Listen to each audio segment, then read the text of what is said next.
He conquered bodybuilding, he conquered Hollywood, and he conquered California politics. Arnold Schwarzenegger didn't just live the American dream, he dominated it. 7 Mr. Olympia titles, the highest-paid movie star in the world. Governor of the richest state in America. On the surface, his life looked untouchable. Perfect discipline, perfect ambition, perfect results. But for 14 years, inside his own home, a secret was growing. Not a rumor, not a tabloid exaggeration, a secret with a face. And when the truth finally came out, it didn't just end a marriage. It shattered his public image and nearly erased the legacy of the ultimate self-made man. How did the world's most disciplined icon lose control of his own life? Was it ego? Was it trauma? Or was his unstoppable ambition the very thing that guaranteed his fall? To understand how everything almost collapsed, we have to go back to where the fire began. Long before the fame, there was a freezing house in post-war Austria. Arnold Schwarzenegger was born in 1947 in a small village surrounded by the ruins of World War II. There was no luxury, no warmth, no softness. His father, Gustav, was a strict police chief and former Nazi party member. Discipline ruled the house. Competition was encouraged. Weakness was punished. Arnold wasn't the favorite son. He was the one who had to fight for attention, and instead of breaking under pressure, he hardened. While other kids played, he dreamed of escape. He felt different, bigger than the small world around him.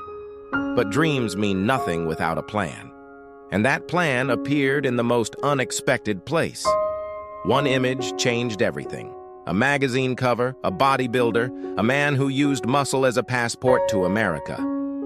Suddenly, the dream had a blueprint.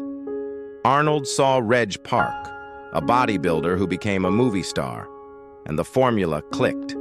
Bodybuilding, America, Hollywood. Simple, clear, non-negotiable.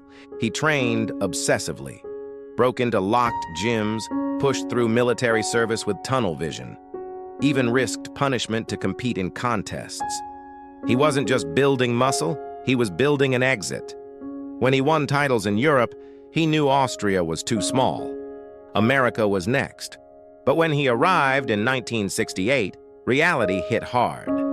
His first major competition in the US didn't end in victory. It ended in humiliation. And that's where most stories would have stopped. His didn't. Arnold moved to Venice Beach. Gold's Gym became his laboratory. He didn't just train harder, he trained smarter. He studied competitors, learned their insecurities, planted doubt before competitions even began. By the time he stepped on stage, he had already won mentally. The documentary Pumping Iron turned him into more than a bodybuilder. It revealed his charisma, humor, and ruthless confidence. By 25, he was a millionaire, not from movies, but from smart real estate investments and business deals. Bodybuilding was conquered, but Arnold never wanted to be king of a small kingdom. Hollywood was the real prize. There was just one problem. Hollywood didn't want him. Agents told him he was too big, too foreign, too strange. His accent was mocked. His name was unpronounceable. His first film, Hercules in New York, was so poorly received his voice was dubbed over. Most people would have taken the hint. Arnold doubled down. Then came Conan the Barbarian. He didn't act like Conan, he was Conan. And in 1984, the Terminator changed everything. 17 lines. That's all he needed. "I'll be back." Suddenly the accent was iconic. The size was legendary. The liabilities were assets. He became the face of 80s action cinema.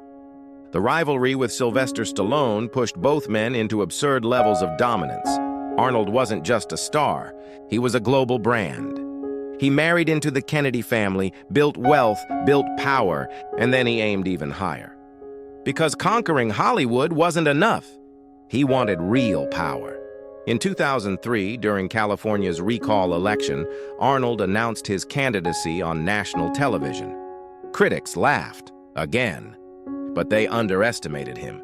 He ran his campaign like a blockbuster premiere, big promises, big energy, big personality, and he won. Governor of California. For a moment, it looked like the ultimate victory lap.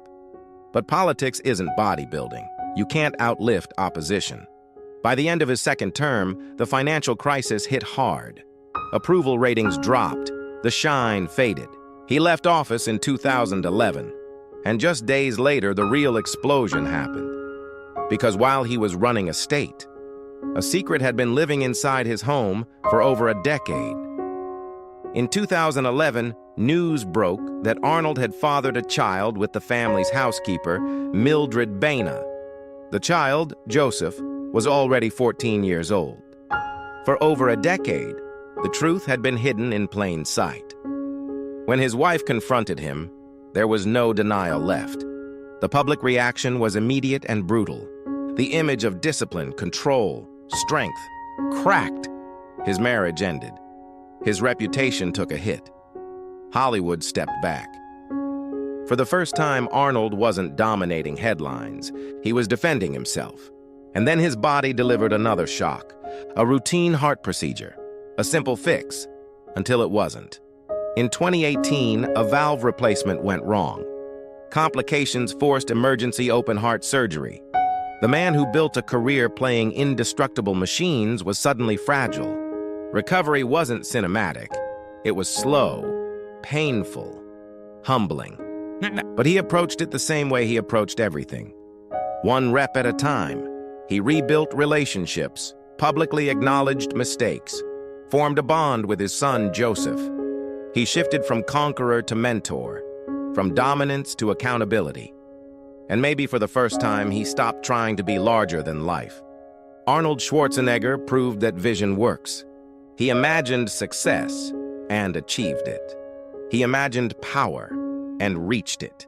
He imagined influence and held it. But ambition has a shadow. You can outwork competitors. You can outmaneuver critics. You can outlast rivals. But you cannot outrun consequences. His life isn't just about winning. It's about adapting. About falling publicly and standing back up privately. The strongest man in the world learned that real strength isn't domination. It's accountability. And maybe his greatest comeback wasn't in the gym, or in Hollywood, or in politics. Maybe it was becoming human. Because in the end, legends aren't remembered for being perfect. They're remembered for surviving themselves.